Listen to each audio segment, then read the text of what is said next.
boxers, trainers, fight fans, pencil pushers, and the Canelo Army. Welcome to another episode of the No Decision Podcast with Wes Ibarra and Jared Joy Villapando. Joy, we got a four rounder, I'm sorry, tonight. You ready to make these rounds with me? Let's go. All right, round one. We're going to cover the fight that took place last night. Canelo Alvarez versus Avni Yildirim for the unified middleweight titles of the world. Took place in Miami over the zone. Canelo, an overwhelming favorite. Going into the fight at 54-1-2, while Yildirim was 21-2-0. Right. But it looked like, despite all the fireworks and all the ring walks and whatnot, this looked like a waste of everyone's time. God damn it. Holy shit. Canelo was literally having target practice out there. Yeah. He looked good. And it resulted in a round 3 TKO. And you could tell in between his round 3 and 4 that Yildirim was crushed. He didn't even want to look Joel Diaz in the eye. Yeah. When Joel Diaz was yapping at him for wanting to stop the fight. And of course, because of that fight, it does not change how I feel of Joel Diaz as a trainer. But that's besides the point. Canelo goes to 55-1-2. Yildirim falls to 21-3-0. So, Joy, what the hell did you think of that shit show last night? Congrats to Canelo, by the way, though. Yeah, absolutely. Congratulations to Canelo Alvarez. Yeah, I agree, Wes. It was pretty much target practice for Canelo Alvarez. It's funny because Yildirim said that, his game plan was to pretty much make sure that Canelo, doesn't go off by pretty much attacking him, being aggressive. That didn't really happen. I'm pretty sure, he tasted Canelo's power, his speed, and, his ring ability, his ring generalship. But yeah, Canelo was just way too good. He was like 3 steps ahead of Yildirim, pretty much all phases of the fight. All 3 phases of the fight. But yeah, I mean, we've spoken about this, Wes. Mandatory fights aren't always going to be the most attractive, especially, when he was pretty much fighting a guy who lost his last fight. So yeah, maybe this goes back to his quote saying that there should only be one champion per weight class. I mean, maybe. Right. Maybe. But then again, of course, in other weight classes, it's so diverse that you can make a case. But, of course, when it comes to uniformity right in the championship divisions, hell yeah, I think there should only be one champion. And shoot, if super middleweight had a champion, like a single champion, it'll be Canelo Alvarez. No doubt about it. Absolutely. Unless Caleb Plant can do something crazy. Or Billy Joe Saunders. Or Billy Joe Saunders and do it. Right? Yeah. But god damn, this was a waste of time.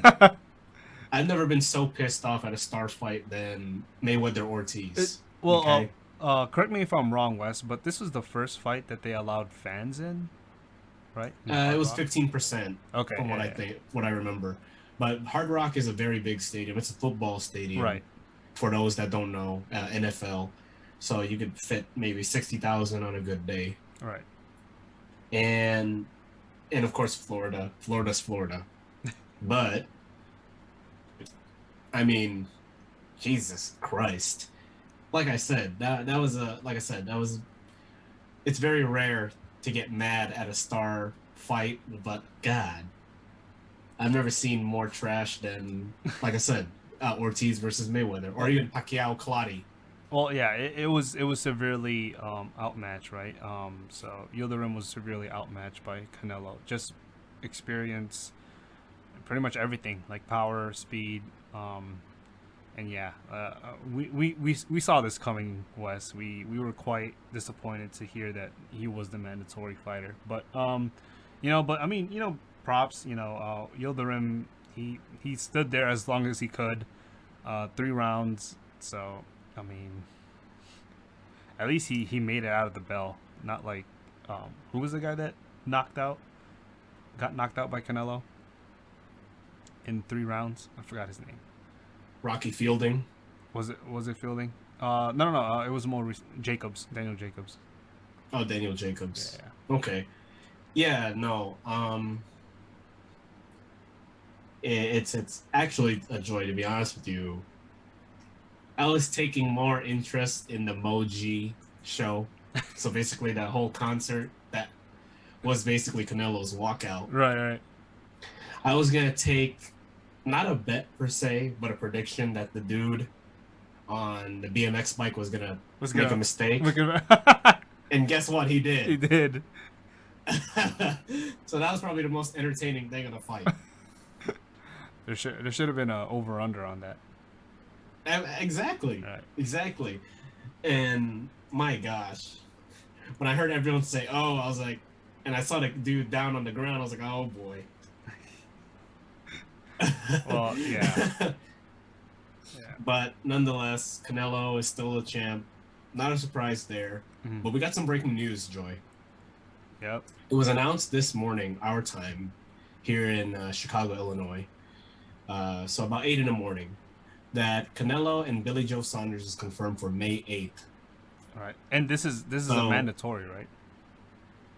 I think it's just part of the contract, really. Okay. I can't say for sure that it's a mandatory. Yeah. But at the same time, it's like there had to be some reason why Canelo signed a 2-fight deal with Matchroom, right? Right. And as far as we know, Billy Joe Saunders is more game than Avni Yildirim. I mean, yes, absolutely. So I did watch Billy Joe Saunders' previous fight, and he will stand there with you if you want to go toe to toe with him in the middle of the ring. He will do it. But yeah, it's exciting, right? So if it is a mandatory fight, then this is one of those examples of, yes, we want a mandatory fight like these, right? Champions versus champions. Absolutely. And it's on May 8th, once again, over the zone. We don't know where the location will be, but now it's going to be a second fight of Canelo's tenure with Matchroom. Right. This time it's good. It should be better. But, of course, we don't know until they get in the ring. Right. Absolutely. All right, going into round 2 now. Speaking of WBC, Canelo is the WBC champ at 168. There happened to be a title eliminator that took place on the same night. Anthony Dirrell and Kyron Davis. Going into the fight, Anthony Dirrell was 33-2-1. Davis 15-2-0. This took place in LA over Fox, PBC on Fox, everybody's favorite free boxing program. It was a pretty back and forth fight. It was not pretty gonna good. lie. Yeah, it was pretty good. It looked good. Anthony Dorell has a very interesting story. Kyron Davis has an interesting story too. Not to mention, Kyron Davis looked like he was wearing a UFC uniform in the ring. And Anthony Dirrell was honoring Kobe Bryant, the late Kobe Bryant. Right. Well, a lot of back and forth rounds. The PBC judge had his unofficial scorecard with Dirrell winning the fight 116-112. But we had a 115-113 Kyron Davis, a 115-113 Anthony Dirrell, and a 114-114. So this bout is a draw. So, Joy, what did you think about that fight? It was, like you said, Wes, it was a pretty good fight. I remember you asking me a couple podcasts ago if, Anthony Dirrell should pretty much be taken seriously. And I'm not gonna lie, like he impressed me. He looked a lot faster than Davis, and Anthony Dirrell is quite old, right? He's like 37, 38, right? And so yeah, he was a lot now, of course, he looked pretty good as well because the last fight that Dirrell has fought was in September of 2019, which is quite a while. But yeah, he looked fast. He was getting hit as well. He was getting hit pretty cleanly. He was hitting cleanly, and he has some pretty nice combos. He's pretty fast. So yeah, overall I'm actually quite impressed of Dirrell. Um, but yeah, I thought it was a good fight. Davis can also he can stand there with the best of them, but man, like I don't know about you, Wes. Were you kind of frustrated that Davis wasn't attacking the body? He was more centered around headshots, and I felt like it hurt his game. It was headhunting, and it didn't really help much to his volume, Right. right? Because he was punching all over the place. It looked like the guy was not going to run out of energy. Right. But at the same time, he was getting blocked and parried a lot. Exactly. So, I mean, yeah, I would say, why didn't he try going to the body? right. Or But then again, Anthony Dirrell is a very good counterpuncher, so I'm sure he knew that if he put his head down, Dirrell could reach. right. So I'm sure game plans were set, but of course in boxing, when does a game plan ever really fully blossom, right? Unless your name is Floyd. Yeah, that's true. That's true. But I just felt like he was headhunting too much. Especially if you're going up against a guy who's a lot older, if you are able to attack the body, you could take out his legs quite quickly. Davis was quite young. I believe he's 24, 25. So I don't know. This styles make fights, and Davis's style fit pretty well to Dirrell's. Right, it made for a pretty good fight. It made for a back and forth fight. But I agree with you, Wes. I don't know if you said this, but I thought Dirrell actually stole it with a couple of rounds to his side. At one point, he was actually outlanding Davis. I think it was 80-63 by round 7. Oh yeah. So. Oh yeah, he was outlanding, and the unofficial score for PBC had Dorell ahead. I thought Dorell won the fight too. And now that you pretty much were finding an answer for me, but it is what it is. It's a draw, right? And it looks like, from revisiting a previous podcast, Joy, Dorell actually looks like he was closer to the sweepstakes than we thought. Yeah, absolutely. So like I said, this was a title eliminator. The other eliminator being Benavidez. So there would have been basically like a playoff matchup between him or Davis or Benavidez and his opponent. Right. And then eventually Caleb Plant. Right. And then eventually Canelo Alvarez, right? Right. And so, dang, man, for me, that sucks. Yeah, because it was just right. It's actually closer than we thought it would be for Dorell to be in the Canelo sweepstakes. Right. Yeah. Absolutely. And now he's kind of at a standstill, right? Now it seems as though, like, I don't know if there's gonna be a rematch, but it definitely didn't, improve his chances of getting into that sweepstakes. But yeah, I mean, it's sad, or it's tough, but man, draw, come on. But yeah, and that hurts your winning percentage. Yeah, absolutely. Let's not forget that hurts your winning percentage. So with that being said, Dorell goes to 33-2-2, while Davis gets his first draw. So his record now stands at 15-2-1. So a lot of implications in that fight, and man, I hope Dorell can find another opportunity back into the sweepstakes. Same with Kyron Davis, actually. Right. Yeah. Absolutely. He shows that he's game. I'm interested to see how Benavidez does on the other side and what Plant wants to do to proceed. But with that being said, we're going to take a quick break. When we come back, we'll talk about Clarissa Shields and the summer showdown between Teofimo Lopez and George Cambos. All right, welcome back, trainers, fighters, fans, pencil pushers, Canelo Army. Like I said, we're going to continue this segment with Clarissa Shields and Teofimo Lopez. But let's start with our ladies, shall we? Clarissa Shields, 10-0-0, will have a bout on March 5th. So not too long from now. That's this week, actually. That's Yeah. this week. It is a pay-per-view fight against Marie-Eve Decare from Canada, 17-0-0 as well. And that fight is taking place in Flint, Michigan. Okay, I see you, Flint, Michigan. Mm.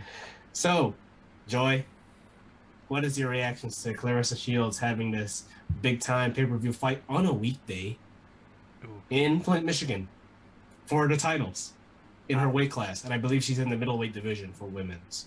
Yeah, I believe it's for the WBC, IBF, WBO, and WBA. It's just not the ring for some reason. So, man, like I'm excited. I'm excited. I've actually been following Clarissa Shields for quite a while now. As you guys know, she's actually the first ever two-time golden, or yeah, Olympic golden winner.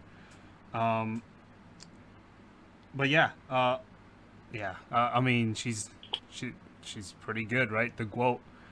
But yeah, like her last three fights, unanimous decisions, and I will be honest, I haven't really heard of Marie Eve Decare. But yeah, so undefeated as well. I can't wait. I can't wait. I do think that it is quite strange that it's going to be on a weekday, a Friday, I believe. So yeah.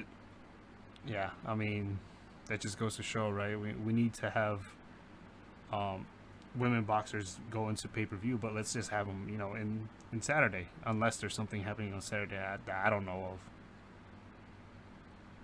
For sure. And, I think it's really interesting because Clarissa Shields has been doing a lot, Right. not just boxing. She's actually been trying to get into MMA. Hmm. So Holly Holmes. people are wondering where she's trying to go with that and where her mindset is going into this fight because she spent most of her training doing MMA. Right. She's been hanging out a lot with John Jones. Right. So I'm excited to see it. Yeah. I will watch that fight, albeit on a Friday. And it is pay-per-view, so it's like that you never really see that. But Yeah. hey, someone's O has got to go. Well, right? yeah, absolutely. And like fun fact, I remember Clarissa Shields. She was due to be the first woman boxer ever to be in the cover of Ring magazine, which is pretty much the most prestigious magazine for boxing. And she was beaten by I forgot who it was, but she was an MMA fighter. Darn it. I forgot who it was.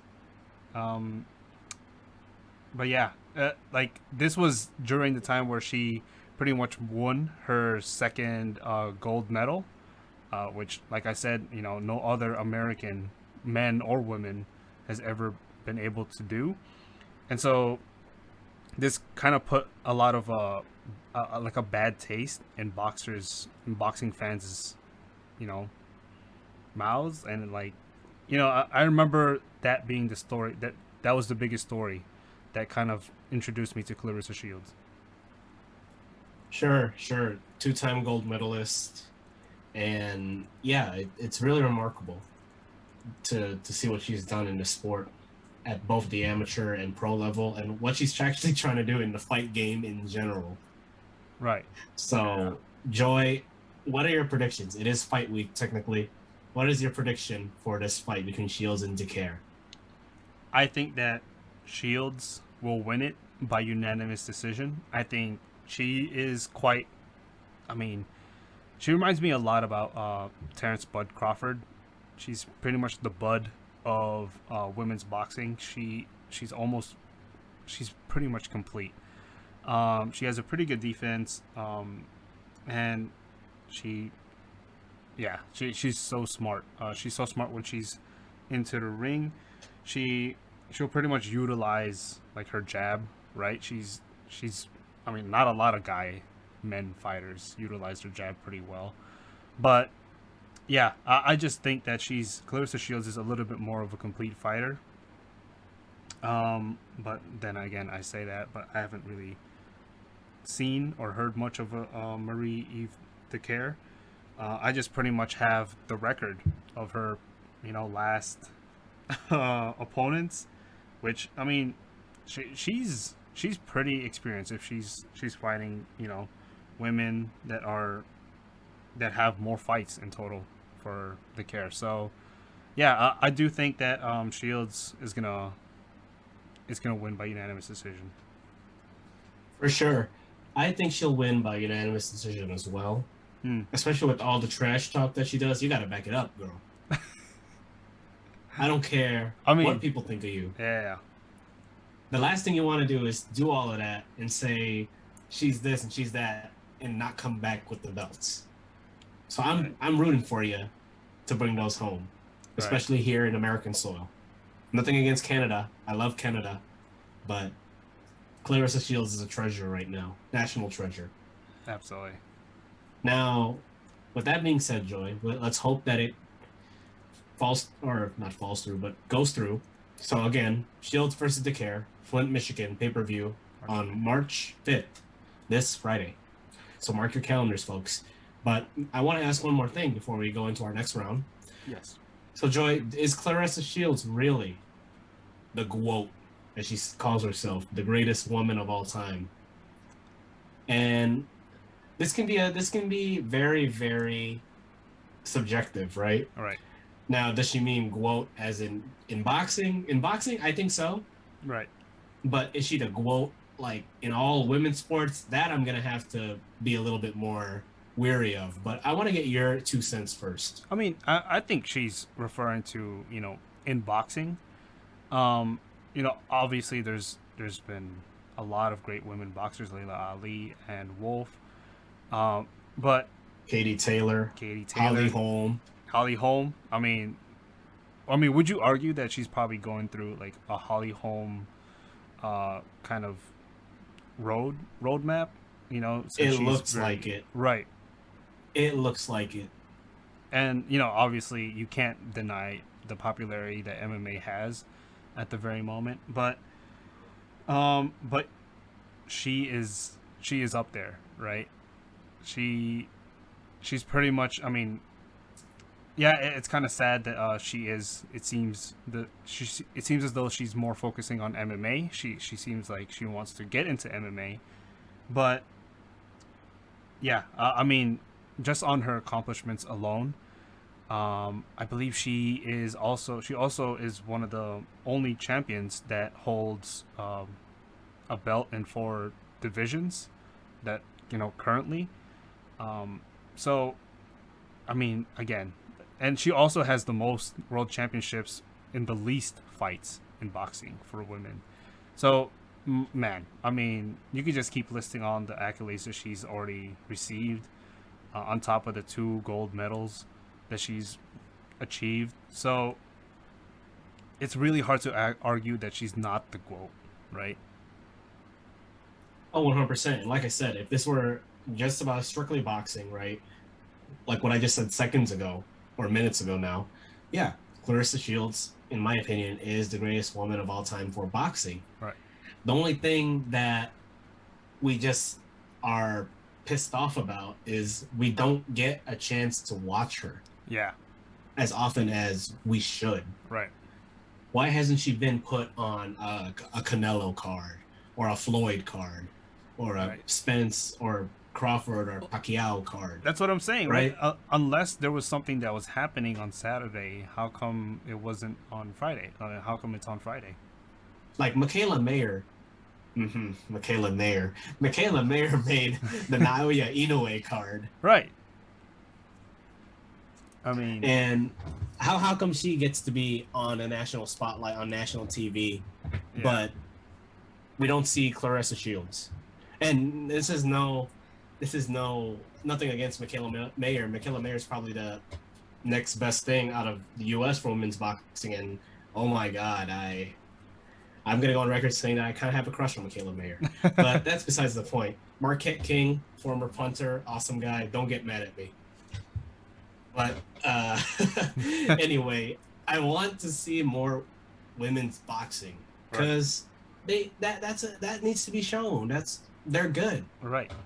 And Exactly. all of them, especially Katie Taylor and Clarissa Shields and all the elites, all the champs. We even got to see Hyun-Mi Choi, who was on the undercard for Triple G. Yeah. Absolutely. And Hyun-Mi Choi, I think, is like today's brawler. She'll eat so many shots but give so many right back. And her story is great too. Right. So networks, promotions, god damn it, put them on the card. Right. Why can't UFC, or why does UFC have no trouble doing that, but you all do? I don't understand. Right. Yeah, absolutely. I mean, yeah, I mean that's the thing, right? Like MMA is kind of just paving the way for like women fighters in a way that like we haven't really kind of broken through in boxing, right? I mean, Wes, like be honest, like how many Layla Ali fights have you seen? Zero. Exactly. You know, and that's the thing, right? Like just because, you know, she oh man, like it's so yeah, it boxing has a lot of politics, right? And that's the thing. It's sad, but we're kind of missing out on this great opportunity to watch a great talent in Clarissa Shields, but also, I mean, Marie Eve Decare, right? If we were able to watch her a little bit more, maybe we would have this. I would have an idea of how important this fight is, you know. But man, like, man, it's crazy. It's crazy. And on that note, everybody that showed up tonight, I want to get your thoughts on it. Is Clarissa Shields the Gwoat in your eyes? And for extra credit, where does she stack up against other elite female athletes? So you can put her up against Osaka and Serena and Cheryl Swoops, amongst other sports. Feel free. Or Megan Rapinoe, Abby Wambach, Mia Hamm. You know, I would love to have that conversation with you all. And I would like to know what you all think of this upcoming fight for Clarissa Shields, how she's going to fare against Marie Eve Decare. And if you're willing to, if you got nothing to do on Friday night, you got something to do now. Watch that fight. Watch greatness. But that ends round 4. Let's go to round 5. Let's touch it up. It's our last round. Or round 4, I mean. It's round 4. We just had round 3. Now we're going to round 4. Let's touch it up. It's our last one. We got a summer showdown, Joy. In the lightweight division, we got Tiafimo and Cambos. George Cambos, Greek man out of Australia. Yep. And the crazy thing is that Triller has got the bid. I think Triller won it for $6.05 million Right. for the rights to the fight. So it looks like Triller is going to broadcast it and do the promotions for both Tiafimo and George to market the fight to the public. Right. And it makes me wonder, Joy, what the hell happened to Top Rank? It's funny. It's funny you asked that, Wes. I remember.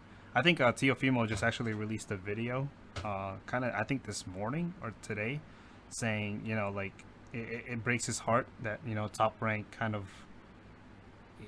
I don't know. They were just pretty much standing around, standing still, because Top Rank has been a pretty important player in Tiafimo's career, right? And so, yeah, like you said, Wes, Bob Arum is only going to look for the fighters that are going to make him the most money, and maybe perhaps Tiafimo isn't that star attraction, or perhaps Bob Arum, even with this pandemic, he still can't really allow a lot of fans, or he just doesn't see the profit in in Teofimo, which is kind of sad because I think Teofimo is electric. I think he's, just by the character, his character, the way he fights, and I don't know if you guys have heard of George Cambosos, but they're two totally. I mean, man, I can't even imagine the pre-fights and the post-fight interviews between these two. So, yeah, I think Top Rank kind of dropped the ball on this one. Right. And Joy, if that were to be true, if you said that Bob Arum does not see Teofimo Lopez as profitable, I would say F off, bro. Right. And not F off to you. F off to Bob. The guy that looks like the Star Wars thug leader, a blob. Oh, Jabba the Hutt.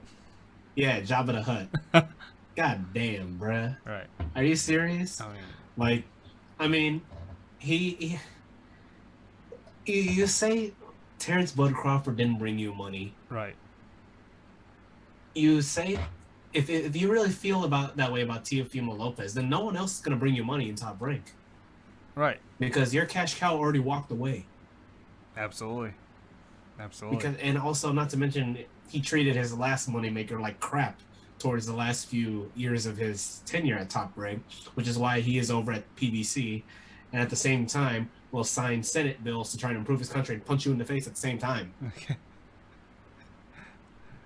And that's a subliminal quiz, folks. Try and guess who that fighter is. Joy, don't give it away. Yeah. I will be not happy with you if you give it away. But anyway, yeah, that is really disappointing on Top Rank's part. I mean, it sounds like they don't have any loyalty to their stable right now. At least their top crop. Yeah. I mean, I still think, Bob Arum's probably going to go down as one of the best promoters of all time. 100%. He has that era. He pretty much owns that era of boxing and I mean, for how long his era has been, for how long his reign has been. But it puzzled me because Teofimo seemed he's young, and I thought, man, like Teofimo pretty much will say anything he wants, and he has this dynamic, between him and his father. And I don't know if you were able to see I don't know if they even call it 24/7 West, but the 24/7 between Teofimo and Lomachenko, I just thought it was so mesmerizing to me, like the dynamics that Teofimo had with his father, and him kind of fighting that fight instead of the fight that he was pretty much stepping into the ring in.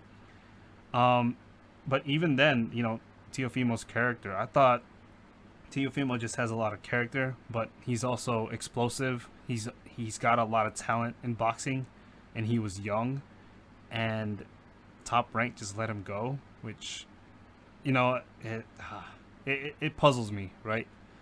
It seems like the future of boxing, you had him in your hands and you kind of let him go. Yeah, I don't know, man. But for what it's worth, Triller, man. Triller's got it, and they're winning right now. They made 2 good investments in a row, right? Really. Absolutely. Or maybe 3 if you count Snoop Dogg. But they made 3 good. They made 3 good investments in the sport, and you gotta give the credit where it's due at the end of the day. And also for us, Joy, I mean, there's gonna be a winner and a loser. Right. There's always gonna be different display software on our screens. But guess who's undefeated at the end of the day? Us. Tell me. Exactly. Fans. Us, the fans. So holy shit, Triller, you're gonna get a lot of fans. But okay, let's be a little more subjective here with my next question. Give it to me straight, Joy. As you see it right now, does George Cambosos have a shot? Yes. I do think he has a shot. Why? As much as I praise Teofimo, I do think that fighting against Lomachenko in the later stages of that fight, I think Lomachenko did kind of expose some holes in Teofimo's defense. Now, Teofimo's offense is incredible, right? I think he's the most accurate power puncher currently in boxing, which, I mean, but again, right? Cambosos is, I don't know if you guys have heard of Cambosos, but he could fight, man. He has great head movement. He's actually more of a counter puncher, and it kind of has hindered him from getting unanimous decisions or pretty much a pretty convincing wins. The last two fights of Cambosos ended in split decisions, which is not really a good look, but they're wins regardless. But yes, after studying Cambosos, I do think that Cambosos, if he works very hard on his offense, on his pretty much on his abilities to attack, then yes, I do think he has a chance. But it's pretty far. I do think Teofimo might have this. Okay. Well, again, we don't know until we step in the ring, or they step in the ring, rather.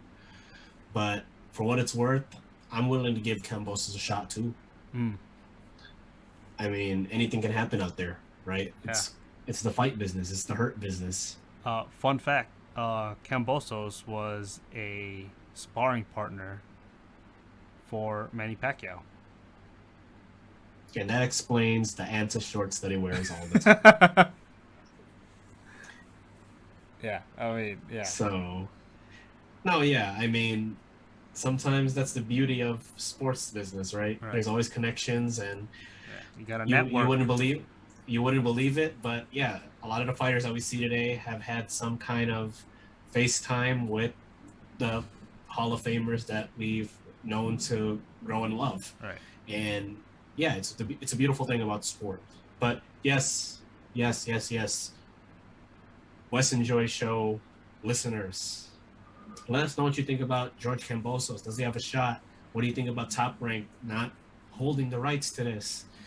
And all this crazy stuff going on with broadcasting and how Teofimo kind of got in his feelings over Top Rank, whatever. Let us know.